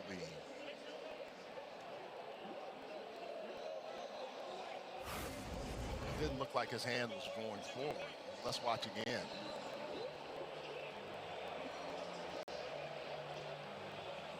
As Zane Flores is working his way back, Stillwater gets right to him. It was actually Russo who had a chance at getting the recovery. See, as the arm, right, contact happens. I mean, Right at the moment. So close. So close. It was ruled a fumble on the field. You have a flashback to the snow. Is that was Raiders and Raiders and Patriots, wasn't it? Yeah. It looked like to me he didn't get that thing going forward. I would say it's going to be a fumble. I mean, yeah, truly a fumble, not a forward pass, an incomplete pass. Looking for indisputable After further video review, evidence. the ruling in the field is upheld. First down, Kansas State. So they stick with the call on the field. It is upheld. And Kansas State, after giving it away, takes it right back. Third forced turnover of the game for this Wildcats team. A lot of turnovers have been the issue also for OSU the last 5 games.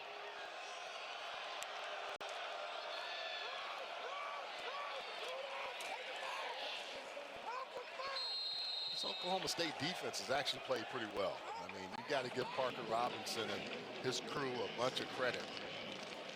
For a team that, you know, the last time they were playing, they got beat 38-21, and then that Texas Tech game was just, that started early and often. And Texas Tech beat them 42-0. But today, I see a game team. They are playing some really tough physical football. Johnson keeps it, and there's nowhere to go. Look at those black jerseys just collapse around him. And I'm telling you, they're playing like a one-year-old stale beef jerky, man. They are coming all after you. Robertson and Brown both there on the tackle. Deshaun Brown on the interior is just violent hands, and he's just getting 87 was involved in that as well. But that front 7, we talked to their defensive coaches. They said these guys are playing some really good football. K-State 2 of 9 on 3rd down. They've got 3rd and 6 here. Joe Jackson, top of your screen on the empty set. Avery Johnson's slant route is complete to the tight end Lincoln Cure, who was flexed out. Gain of 7, which is 1 more than they needed, so a first down for Kansas State. Again, you don't want to get yourself in harm's way back here, but you've got a big tight end who's very versatile, 6'5", 245. Brother Layton played fullback at Fort Hays State. Sister volleyball player. He's got a family of players of ball. Jackson trying to go to the outside. He is met there by J.K. Johnson. Physical at the point of attack. And that was the funny thing in talking to both of these staffs about the other crew. Like, that program is physical. They get after it. You love hearing them talk about it, you know, and really meaning it. K-State understanding how difficult it has been to win here. None of these guys were around. The staff wasn't around, but sometimes you have games and conference opponents where you just struggle to beat them. It's hard to explain.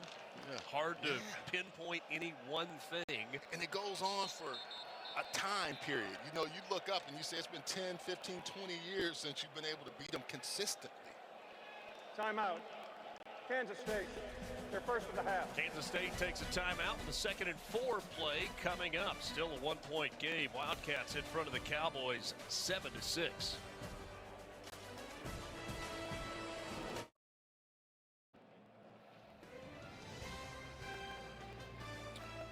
up next on ABC and the all-new ESPN app. It's 4th-ranked Alabama hosting number 11 Oklahoma.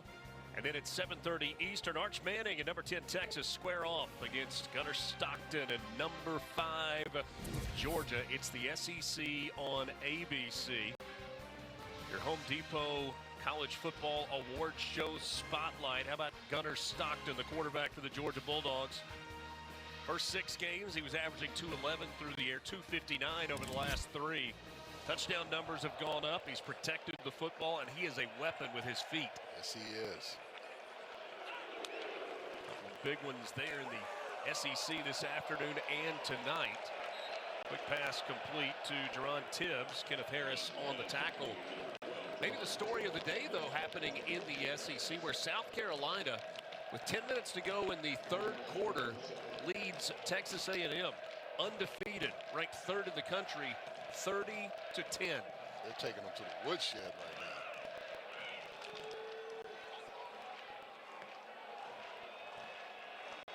Antonio Martin Jr. into the game, and then it's a little toss back, just kind of an underneath flip to Lincoln Cure. Had everything in the play going to the right side with Cure coming underneath, and no confusion there for Sidivini Havili Kafusi. Watch 88. Landon Dean is the one that hit him first because he sees the movement, and it allowed everybody to converge there. I just wanted to say that name. I know you did. Havili Kafusi. Dean there, part of the tackle. Loss of a couple on the play, so 2nd and 12. Avery Johnson looking to take off. Oh, he's got all kinds of room. Johnson stumbles, gets to the 40, redirects, and he's all the way down to the 30-yard line. They've kept him hemmed up all day long. One breakdown, and he's wide open. They come with that pressure on the left side of the line of scrimmage, right there. And then you see that gap, that V gap is what he loves to get through because he's fast. Trips a little bit, but still has enough to beat Raymond Gage II and get some positive yards. The other thing he's doing real nice, Richard, is the ball handling. He is showing it's hard to see where the ball is, and it's fooling this defense, even especially on passing plays. On the ground this time. Ooh, big hit at the line of scrimmage. Brian McCoy Jr. says no farther. Hey, that was a hello by the Osley brothers, but it was a loud hello. On the hello carry is that me. time, Martin. Hey, by the way, our College Football Awards Spotlight was brought to you by the Home Depot, featuring the Davey O'Brien Awards semifinalist, Gunnar Stockton, we were talking about just a moment ago. The Home Depot College Football Awards show coming up Friday, December 12th at 8 Eastern. McCoy made that tackle with somebody draped on him as well. This time it's Jackson who lowers his head and runs into a wall. This defensive line has done a really nice job of with penetration. They've had different guys getting in there and disrupting things on the inside. Clint Owen told us that the front 7 that they have been completely bought in. This is a year that has been unlike any other for Oklahoma State. You fire the head coach who's been there, he's into his 21st season in Mike Gundy. Guys are trying to figure out where they're going to be a year from now. You've got this losing streak going, and yet that front 7, defensive line linebacker group, has really kind of been the anchor for Oklahoma State, and they're trying to make another play, and they do. Kenneth Harris, wow. Oh, my goodness. He came off the edge, and as you were talking, I'm like, he is going to get there. And that's unusual to get to Avery Johnson like that. Watch 23 on your screen. Left side, he's coming. I mean, he is just barreling after him. And Avery Johnson felt it, but didn't feel it fast enough. Yeah, they're quick to fire the cannon here at Boone Pickens Stadium. Looked like Kenneth Harris was shot out of a cannon there. 4th and 15, out of field goal range, but kind of in that in-between spot. What do you do? Super senior. You take a transfer penalty from Arkansas State. Yeah. I take the delay of game just because you're in that spot where you're in no man's land, really. Delay of game, offense, 5-yard penalty. Still fourth down. We got to give Ryan Osborne, the D-line coach, and Cap Dede, the linebacker coach. If we're going to talk about the front seven, you've got your guys bought in. And those are the kind of things you see. Kenneth Harris, Parker Robinson, also Raymond Gay. We've called a few guys on the back end that have played really, really well. You see that offensive line for Kansas State had only allowed 8 sacks all season. Kansas State's come up with a couple today. That last one by Avery Johnson, if he just gets rid of the football, it takes the sack away. He held on too long. End over end kick, fair catch made right at the 10-yard line. Got a ball game in Stillwater, a 1-point lead for Kansas State. They need 2 wins for bowl eligibility.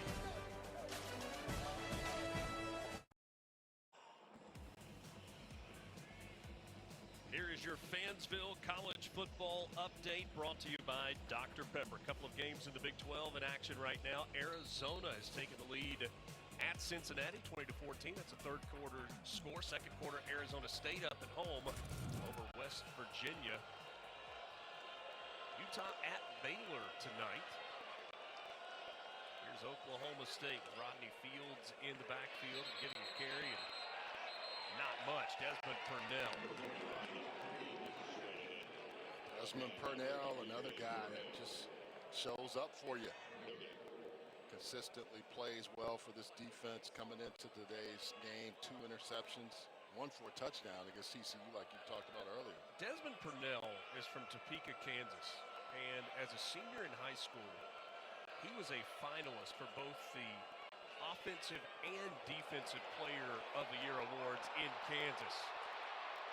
Boy, the acceleration from Rodney Fields Jr. there in the open field, finally shoved out of bounds by Logan Bartley. A gain of 27 for the Cowboys. How much better he is when he's healthy. He catches the ball out of the backfield well. He's going to make the first guy miss, and you better get someone on him. Flores rolling to his right, completes out to the far sideline, right in front of the Kansas State bench. Shamar Rigby, I beg your pardon, Terrell Davis, for a gain of 9. It's like now what they're doing is getting that ball out, making sure Kevin Johns and Doug Meacham, the offensive crew over there for Oklahoma State, ball getting all over the field, but getting out quickly out of his hands. Kevin Johns told us that he thought the buy-in from the offense has been really good despite kind of the craziness of this season. Gavin Freeman on the speed sweep gets the first down across midfield. I mean, in this day and age in college football, Richard, it's just interesting to talk every single week to different staffs. We're talking to one that has an interim head coach and the coach that's getting his guys in position to play for bowl games, but they all have similar situations. It's just tough when you have all the stuff that swirls on the outside that these players are dealing with, and you have to manage all of it. Looking to throw back, got a tight end wide open. That's Grayson Brusso. What a beautiful play design there. They did a nice job. He got lost. On an over route, no one there to cover him, and you need Jordan Allen, the big defensive lineman, to track him down. They work to the right and then come back to the left. No one there. Look at Big 91 though with the hustle. He had a blocker out in front. Good job by Rodney Fields, but I got to give credit to Jordan Allen because he may have saved the touchdown or even more yards. 25-yard gain there. Flores going to flip it quickly. That's Howland out of the backfield for a short gain on first down. They're moving them away from those edge rushers and Ryan Davis and Obi Izor or Jordan Allen or Alcorn Crowder, and it's making those guys move and have to run and chase him instead of him sitting in the pocket. Inside 2 minutes remaining in the third quarter. Been sitting on 7-6 for a while now. Once again, Oklahoma State deep into Kansas State territory. They have not scored a touchdown today. Flores hit and dropped, and the ball came out. Ryan Davis. Another turnover for the Cowboys. That's Rolling the the field is a fumble recovered by the defense. today First down, by Kansas State. Ryan Davis off the edge again. They can't block him, and Rex Van Wy is able to recover.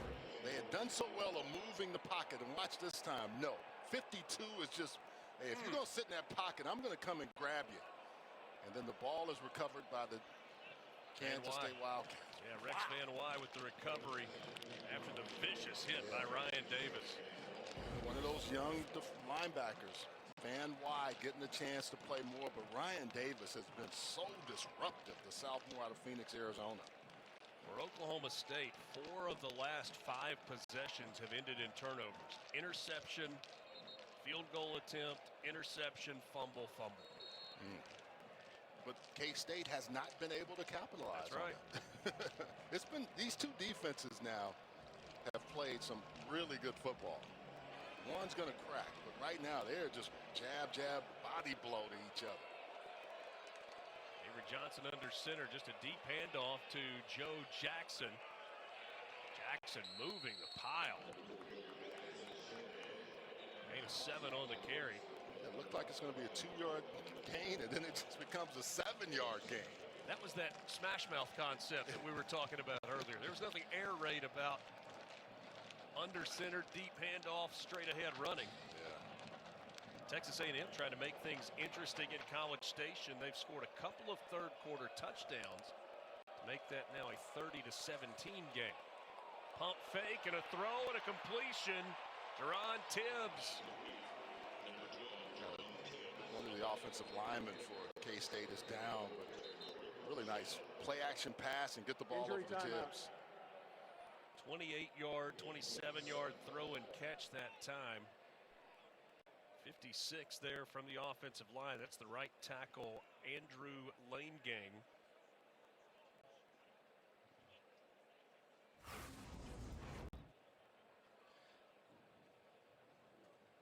Ball up in the air, and really nice job by Tibbs of going up and getting it.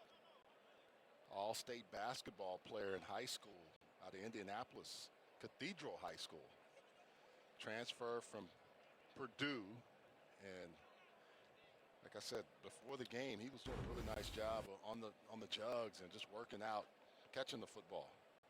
They appear to be looking at the left leg for Andrew Lanegang. How about this note on him? He is the first Kansas State player from the state of North Dakota since at least 1949. He's from Bismarck. He was a Gatorade North Dakota 3A Player of the Year. Wow. I'm assuming that was not as a right tackle. He probably played a little bit of, most of those tackles, they played some tight end or played other positions, and he's a very athletic guy. 6'6", 304. There you see Lanegang, who's actually lined up at left guard on that play. They've had an ankle roll, maybe. Yeah. And they've had some movement in that interior offensive line where they've had to move some guys around. So after the 27, 28-yard pass play to Tibbs, Kansas State. This one through the hands of the intended target, Will Swanson. And there was also pressure for Avery Johnson. He didn't have a chance to really set up like he wanted to, and he had to get rid of that football quickly. Again, the disruption of this defensive line has played a role in putting them in second and third and long.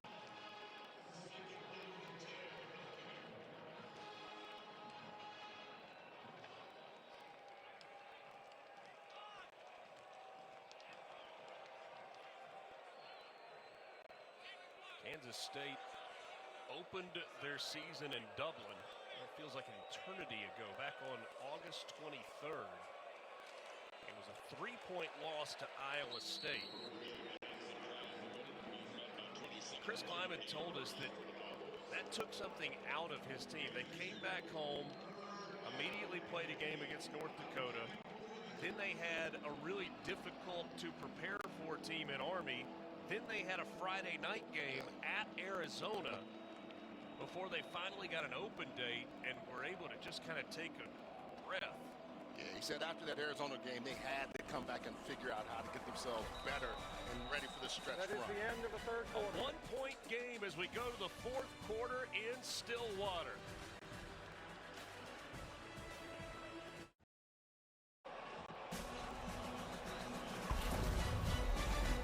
You're watching the Big 12 Conference on ESPN. They're swag surfing Section 231 or 2-no-shirty-1 as they now call it. They get rid of the shirts, wave them above their heads. That group has grown throughout the game, too. I know. Every time I look up, there's more and more guys over there. These young guys, older guys, they all say, take the shirts off. If McAfee and Aaron Donald can do it, we got it too. Was quite the trim job on his chest for the OSU. Kansas State, 3rd and 8, first play of the fourth quarter. Low snap. And a tackle out of bounds. Good open field tackle. Garrett Oakley driven out of bounds by Parker Robertson. Stop me if you've heard that name today. Yeah, how many times have you heard it today is the key. 7 total tackles, 1 sack, 1 TFL, 1 interception, 1 breakup. He's a stat stuffer today. I don't know what the Defensive Player of the Game award is for Oklahoma State, but he gets it. He might get the no shirt award today. From the 32, a 4th down and 6 for Kansas State. Offense on the field. Avery Johnson from the gun. Throws the slant. It's complete. And that's good for a first down just across the 25-yard line. Garrett Oakley. He set that up nice, Richard. They went 3-by-1, had him in the middle. And Avery knows he had an opportunity to find him in that slot. Defensive injury big body. Before the If ball you're is spotted. Defender, you have to go through him. Raymond Gay had no chance on that play. Needed 6, got 8. And a player for Oklahoma State. I believe that's Malik Charles. Looks like 0. With the timeout on the field, we will take one as well. 7-6, 1st and 10 for K-State when we come back from the 24.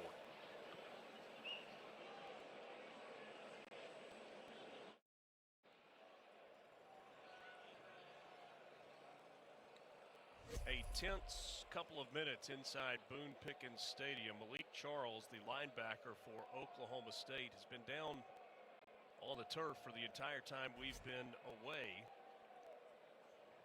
The cart initially was coming out of the tunnel, and they kind of waved it off, or at least asked it to stay. They've just brought the cart onto the field. We have seen Malik Charles go from lying flat on his back to his knees raised and still kind of from his waist to his head lying on his back. Now he is sitting up, but they are taking extreme caution with Malik Charles on the field as the training staff now lifts him to his feet. Although he looks very unsteady on his feet right now.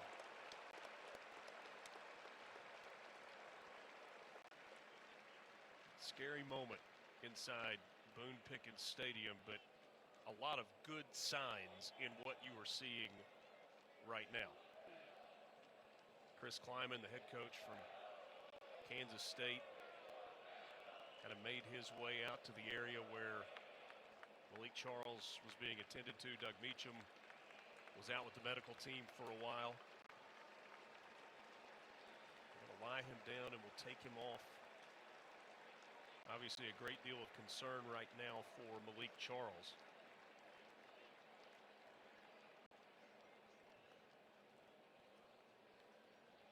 Again, I think the fact that you see him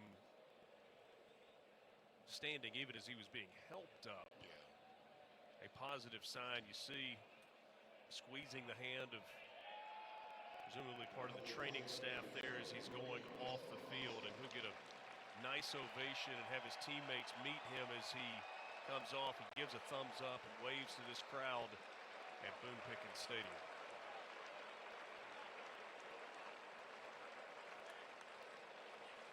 Malik Charles, a redshirt junior from Tempe, Arizona.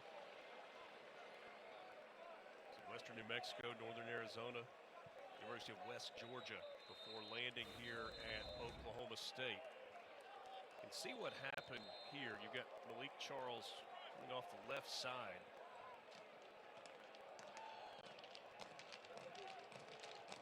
His head got low and just kind of may have taken a shot in the head neck area.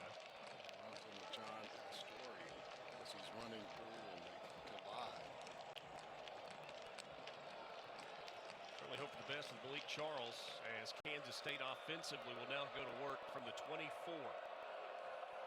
Leading at 7-6. Avery Johnson incomplete. Trying to go that time to Will Ancio, one of the tight ends in this group for Kansas State. Ancio was covered by our man Parker Robertson again. Another PBU. Just been Johnny on the spot, man. When you talk to this Oklahoma State staff, they said we just need these guys on the back end to really solidify us today because this team, Kansas State, can throw the football. Boy, as Robertson filled up the stat sheet today. This time it's on the ground at Joe Jackson. Jackson's upended just across the 20-yard line. Third down coming up, and again, Parker Robertson. Well, it doesn't matter who's going to come in as a coach. They need to see tape like this. Watch 8 by the umpire coming downhill, running through you and not to you. Well, whoever the next head coach is going to wish Parker Robertson had another year of eligibility. But he's also showing to the young guys, I don't care what the score is. I don't care how many games we've lost. We're going to bring it. Kansas State 3 of 12 on third down. They've got it 3rd and 5 here. On the ground, Jackson going to be close. He's going to be stopped short. And Richard, it's interesting when you get to that point in your college career when you can see light at the end of the tunnel. I can remember 2 years in a row we were really good. Won 10 games my sophomore, junior year. My senior year, we were 3-7-1. But I can remember late in the year how we had to just keep battling. And that's what you want to see out of these guys. Timeout for an injury. Another player down. That is Ike Asuana.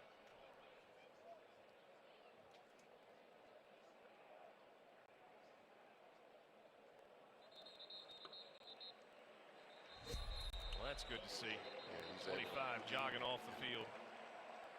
Sophomore out of Austin, Texas. But to elaborate on that, when you have 3 games left and you know it's at the end of your career, I knew potentially I was going to play at the next level.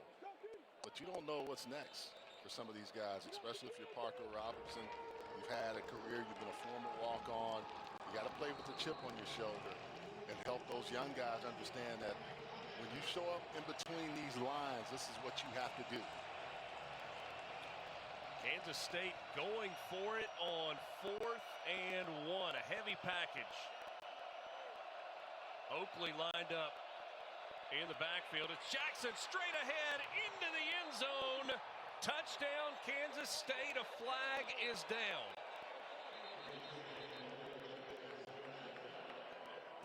Flag came in at about the 5-yard line. Chris Kleiman looking for an explanation, clearly not agreeing with something. Will Swanson was lined up as almost an offset Illegal fullback. substitution, 12 players in the defense. The penalty is declined. The result of the play is a touchdown. So it is a touchdown for Joe Jackson. Just his 2nd rushing touchdown of the season. Finally some breathing room for Kansas State. Yeah, what you have a lot of times is once you get past that first wave of 11, but 1, 2, we're going to count the 12 guys that are out there. Sometimes you try to bring 12 to their 11, and even with that many guys, you still score. Joe Jackson. That makes the touchdown run even more impressive, right? Yeah, he could say, look, I had to beat 12 guys, not 11. 10 plays, 70 yards, 4:05 off the clock. With 12:31 remaining, Luis Rodriguez splits the uprights, and it's now 14-6. Still a 1-score game. It's a 1-score game, but if you're Kansas State, you've got to be happy with Joe Jackson getting through the end, getting to the end zone, and taking the lead at Stillwater.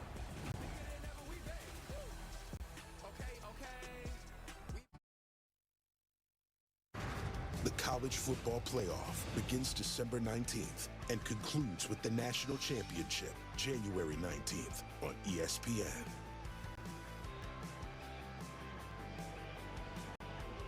(14-6) our score in Stillwater at Boone Pickens Stadium on a day when Justin Blackmon was inducted into the Ring of Honor inside of this stadium. Oklahoma State looking to snap a losing skid. They beat UT Martin to start the season. They've lost 8 in a row. Kansas State on the other side looking for bowl eligibility. They were 4-5 coming into this ball game.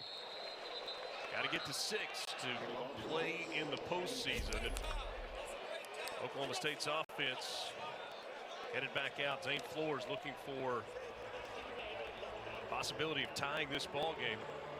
Only one win in the last 26 years for Kansas State here in Stillwater. It's hard when you're losing this many games, and you can see different areas where they played better against Kansas. But you've got a game today where you've had opportunities. You got to protect Zane Flores, and you got to make sure that you are not turning the football over when you have opportunities like they've had today. Not sure what the confusion was, but a timeout taken by Oklahoma State before they run an offensive play. It will be 30 seconds. That's their second timeout of the half. The 15th annual State Farm Champions Classic coming up Tuesday night back at Madison Square Garden. You know, just the world's most famous arena. Number 17 Michigan State squares off against number 9 Kentucky in game 1. That's at 6:30 Eastern. Then between games, the exclusive reveal of the next college football playoff top 25 rankings. And at 9 Eastern, Aaron Peterson and number 25 Kansas taking on Cameron Boozer and number 4 Duke. All right, so a timeout wasted there by Oklahoma State. 1st and 10 from their own 25. 1 timeout remaining. They're down 8. Rodney Fields Jr. trying to get to the outside. Shoved out after gaining a couple. Part of when you're losing and teams that have struggles like this is you don't use a timeout after you've had a possession change. You know, those are the little things that you have to make sure you don't do. And that's what we're seeing with the team that has lost 7 straight games. Fields, he is met that time by Desmond Burnell. Actually make it 8 straight games and trying to get Doug Meacham his first win as an interim head coach here at Oklahoma State. Doug Meacham's been a successful offensive coordinator. A lot of different places. Time at TCU really stands out on Gary Patterson's staff.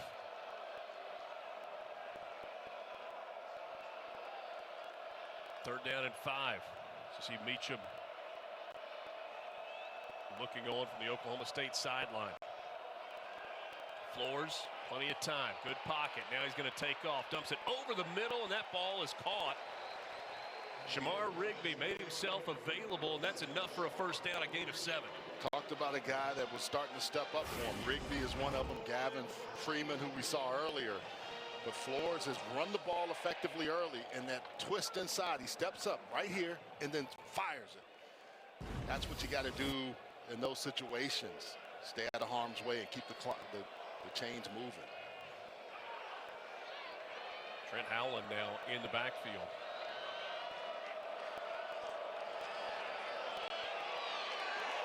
Good pass out to midfield. Terrell Davis hauls it in on the plus side of the 50. And once again, Oklahoma State gets it into Kansas State territory. Gain of 16 there. Flores again with the bullet in between 2 defenders. That's Davis to go up high, the 5th-year senior out of Oklahoma City. Climbs the ladder and makes a nice catch. Fields now back in the backfield with Flores. Oklahoma State has not had trouble moving the ball. They've had trouble finishing drives. And a good hard run from Fields for a couple on first down. Travis Bates with the tackle. The problem today has been turnovers. 4 of them. Now, one of those, Hail Mary at the end of the half, doesn't really count, but 3 important turnovers in this game. Every time they start kind of really getting in the area in the red zone, that's the one area where Joe Klanderman comes with some kind of pressure. And they haven't been able to figure out, Oklahoma State that is, where it's coming from and who to block, even though it's been Ryan Davis a couple of times so far today. 9.5 to play. 2nd and 8 for the Cowboys. Flores wound up like he wanted to throw it deep, and now he's dropped. Brought down by Damian Ilalio. The nose tackle. His coaches just described him as solid. Yeah, they just talk about how well he plays and just a hard guy to block. Number 0, defense. 10-yard penalty. Automatic first down. So Amari and Fortenberry called for defensive holding, and so that wipes the sack off the board and gives Oklahoma State a first down at the 30, what are they going to mark it? 35-yard line.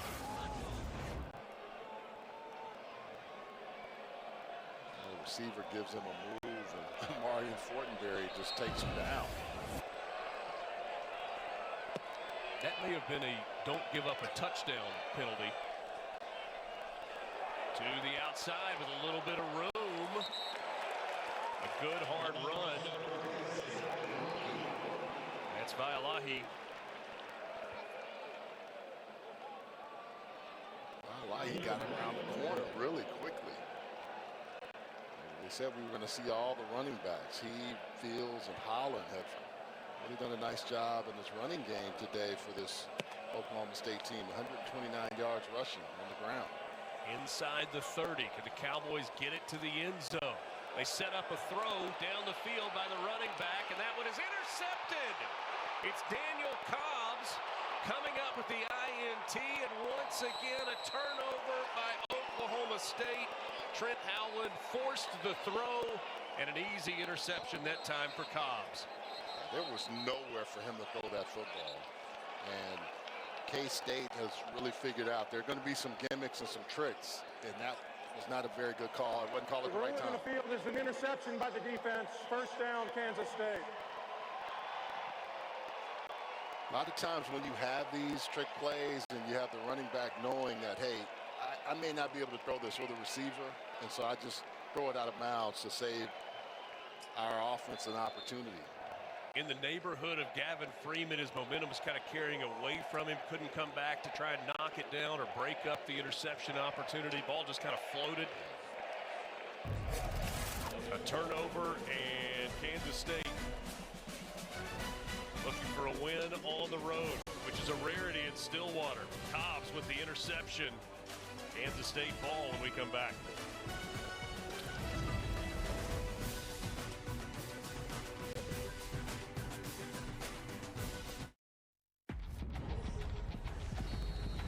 Time to take a look at today's Good Hands play, brought to you by Allstate.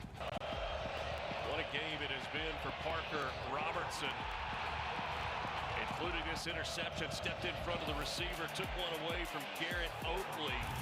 It's been a monster day for Parker Robertson on the defensive side for Oklahoma State. Here, Avery Johnson trying to get to the outside, and he is run down and dropped for a loss on the play. Eric Fletcher. Nice pursuit. Transfer from East Carolina. Parker Robertson. Just talk about stuff and stats. Kids want gifts. Good players want stats, and he's getting them today. 8 tackles. He's got a sack, couple of passes broken up, and also the interception today for Parker Robertson, the 5th-year senior. On the ground. This Oklahoma State defense today has been a different version of itself. In Big 12 play, they have allowed 38 or more points in every game. They've given up 14 today. And a team that scores 33.3 points per game in Big 12 play has been really contained by this Oklahoma State defense.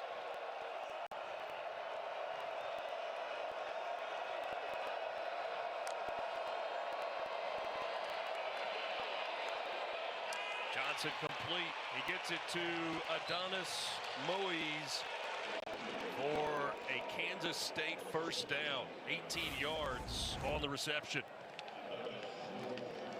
He's going to throw a strike here. Steps up and gets rid of it. And that time, the reason he's able to do that, clean before the snap and after the snap. Clinton Bowen has done a nice job of making it murky and not giving him clear passing windows. Avery looks inside, then comes back, steps up just a little bit, and fires that ball into his receiver. Clock becoming the enemy of the Cowboys at this point. Kansas State wants to milk as much of it as they can. Put it on the ground with Joe Jackson. Now close to the 45-yard line. Kenneth Harris on the tackle. That's where you think you'll see a lot more of that. Joe Jackson, 4, 5, 6 yards to keep this clock moving. You're not in 4-minute offense yet, but you're getting awful close. Texas A&M has come all the way back. They trailed by 27 at halftime. They were down 30-3. Pitched a shutout in the third quarter, and the Aggies have taken the lead 31-30 over South Carolina in College Station with still over 10 minutes to play. Avery Johnson, quick pass this time to Joe Jackson. Pick up a couple on the play, going to bring up a third down. Clock continues to run. Brandon Rawls with a really nice tackle. And I wonder what Mike Elko told that team at halftime. Whatever he said, they have responded in kind. Marcel Reed looks a lot better from what the score indicates, but they have just come storming back. Big one's coming up later today. Oklahoma, Alabama on ABC at 3:30 Eastern. Texas, Georgia, and the nightcap and on ESPNU. After us this afternoon, Memphis and East Carolina from Greenville. Avery Johnson keeps it, and he's going to be really close. It looks like he's going to be marked just shy of the first down. And I would venture to say with this big offensive line, they will line up and go for this on 4th down. It's a team that talks about toughness and physicality against a front seven that has not bended today. They have been there. To your point, held this Kansas State offense in check. Gone for it twice on 4th down. They've converted both times, one of them because of a defensive penalty. Avery Johnson under center. It's a handoff, and a flag comes in. Enough yardage for the first down if it stands. That is thrown in the area of holding. Holding. Number 56, offense. 10-yard penalty. 2-play 4th down. Andrew Langang called for the hold. He's nicked up a little bit earlier. He's back in there. And you're right. Right where that flag drops is where it was the holding. This climate is not happy. So his punt team will come on. Yeah, the punt team has to. After you get that, those are the kind of things where it just frustrates you as a coach when you're that close.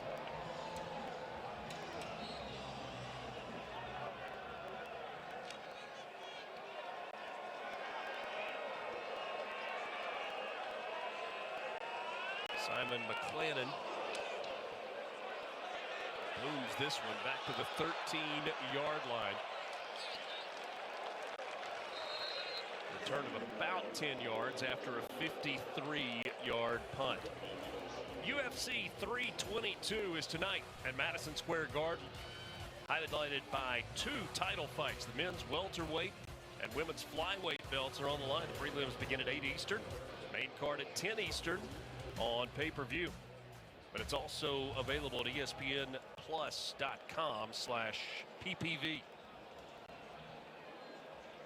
Does Oklahoma State have a scoring drive in them?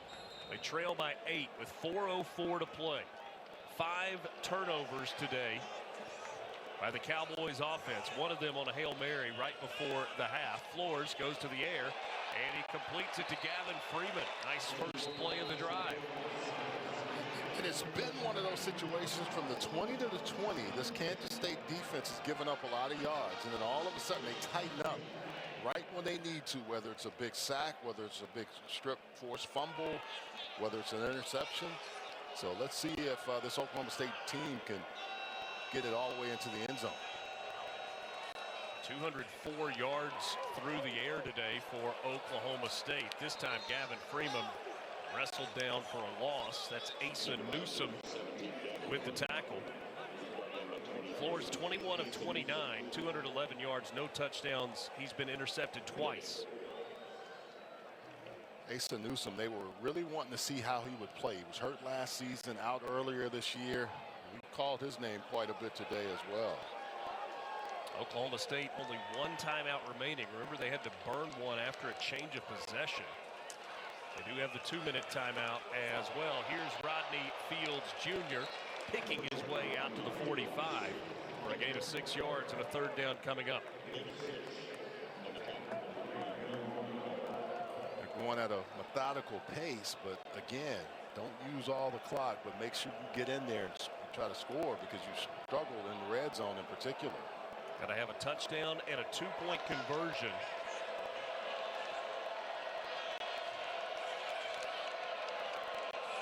Flores will snap this under 2:30, but a flag comes in.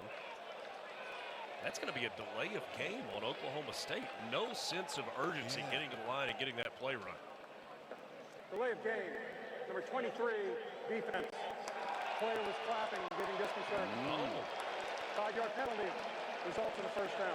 Well, there was still no sense of urgency from Oklahoma State, but a penalty on Kansas State, the disconcerting signals penalty. Asa Newsom, his father Marcus played football at Nebraska. First down at midfield for Oklahoma State. 2:25 to go, clock running, down 8.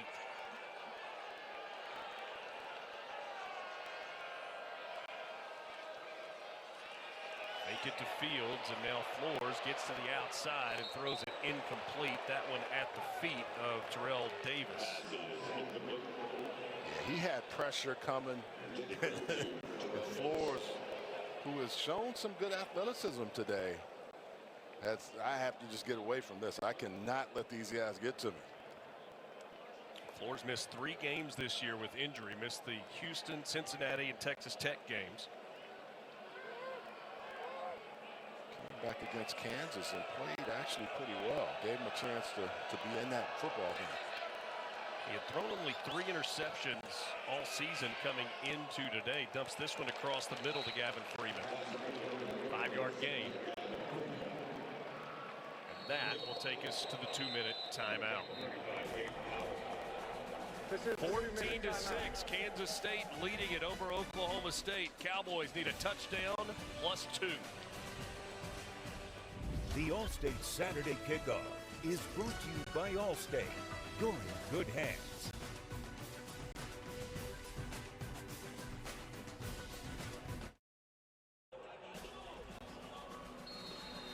Two minutes to play in Stillwater, Oklahoma. It's Kansas State trying to win here for the first time since 2017 and just the second time since 1999. An 8-point lead for the Wildcats. Oklahoma State with the ball at the K-State 45. Here's Fields to the outside. He's hit as he goes out of bounds, and no flag. I think K-State is lucky or fortunate that the officials don't throw the flag on that, because clearly he's out of bounds.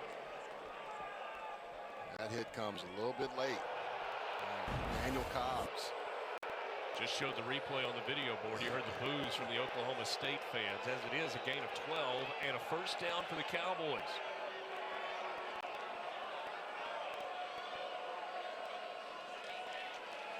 Flores with pressure, dumps it off to Fields on a screen. Fields has it to the 20. That's another Cowboys first down. They are in the red zone with 1:46 to play, a gain of 14. They come with pressure. Flores is able to just manage it, get the ball to Fields, and Fields with a nice run after catch. Rodney Fields, 51 yards on the ground today. He's also got 46 yards receiving. Now it's Vailahi into the game. Vailahi hurdles a man at the 10-yard line. A flag comes in behind the play. It was Gunnar Maldonado that he jumped over. And that's going to be holding. Number 75, offense. 10-yard penalty, first down. That's Jacoby Sanders called for the hold, and that wipes a big play off the board. And now Oklahoma State going the wrong direction with 1:23 to play. Fourth start of his career. Big 75. You can see him right there. Got to let go, or you have to have those hands on the inside when you're bringing those guys down. Now back at the 29-yard line. It's 1st and 20 for Oklahoma State. Flores dumps it off, and a short gain. Donovan McIntosh on the tackle. It was Vailahi with the catch out of the backfield. 1 minute to play.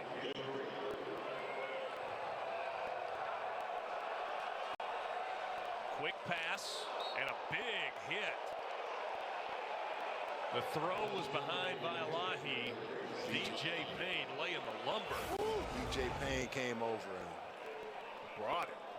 Number 7, watch him. Vailahi just can't quite pull the ball away or pull it in. He takes a shot. Gavin Freeman and Sam Jackson, the 5th, line up at the top of your screen. 3rd down and 17 with 50 seconds to play. Cowboys have to have a touchdown and a 2-point conversion. Flores flushed, looking downfield. He'll just float it out of bounds, and that's going to bring up 4th down. And Charles, you talked about it a moment ago. Once Oklahoma State gets inside the 20, Kansas State has turned up the pressure. They do, and then they flush him out of the pocket, and Jordan Allen is there, Ryan Davis chasing him. I also didn't like the sense of urgency when they got the ball back. It seemed like they were going too methodical. And sometimes you got to get in your tempo or whatever it is to get you going so you can change the momentum against this defense. 4th down, Kansas State looking for one more stop. Flores stands in, throws, and it's incomplete. Would have been an interception, but on 4th down it doesn't matter. Nigel Thomas there to knock it down, and Kansas State is going to escape Stillwater with a win in the Big 12. Their 4th conference win. Going to move to 5-5 overall with games remaining against Utah and Colorado. Obi Izor is going to be in the face of Flores, so he doesn't have a chance. And the ball should have been picked off, wasn't. But watch 8. 8 was so disruptive there. He gets by the offensive lineman and the running back to get in the way of Zane Flores. Chidi Obi Izor with the pressure, and now all Kansas State has to do is snap it one time and take a knee.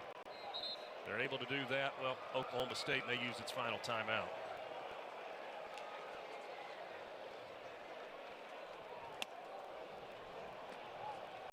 The clock continuing to run, and a few folks from the Oklahoma State sideline start walking toward the middle of the field. That's going to do it here in Stillwater. A gutsy win for Kansas State. Their defense came up big when they had to. Turnovers kind of the story today for this Oklahoma State team that played, especially defensively, the best game that it's played all season long. Yeah, I thought both of these defenses were outstanding, but Oklahoma State's defense really showed me something. They gave themselves an opportunity, they gave themselves a chance as well, turning the ball back over to their offense. But good win for Chris Kleiman and his staff to get closer to bowl eligibility. Just the 2nd win for Kansas State here in Stillwater in 26 years. So an opportunity still to get to a bowl game for Kansas State. They need one more win. They got to go to Utah next week, and then they'll close it out at home against Colorado. See if they're able to do it. Yeah, Utah's going to be tough, as you know. Colorado hadn't played particularly well all season. But if you're going to do it, finish it off. And I think that's the one thing that this team will talk about, trying to make sure they take care of their business as soon as they can. Avery Johnson with 177 yards, a touchdown through the air. Joe Jackson had a rushing touchdown.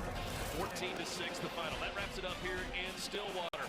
For our entire ESPN crew and my partner Charles Arbuckle, I'm Richard Cross. Your final score, 14-6. Kansas State wins it over Oklahoma State.